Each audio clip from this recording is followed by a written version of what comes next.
শাশ্বত মায়ের ভালোবাসা। রাতের শেষ প্রহর, জানালার বাইরে ঠান্ডা বাতাস বইছে। হাসান মায়ের ঘরে এসে দেখল মা জায়নামাজে বসে দুহাত তুলে দোয়া করছেন।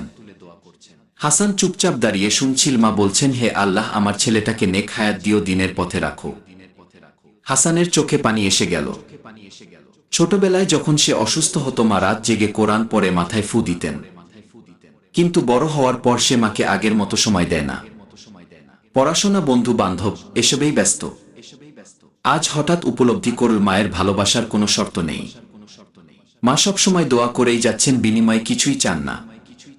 হাসান ধীরে ধীরে মায়ের কাছে গিয়ে বলল, আম্মা, আজ রাতে তোমার পাশে শুতে পারবো? মা মুচকি হেসে মাথায় হাত বুলিয়ে বললেন, আসো বাবা, আমার কাছেই থাকো। সেই রাতে হাসান প্রথমবারের মতো সত্যিকার শান্তি অনুভব করল। মায়ের মমতার আঁচলে মাথা রেখে আমরা কি পারি লজ্জা ছেড়ে মা আমি তোমাকে খুব ভালোবাসি এই কথাটা বলতে।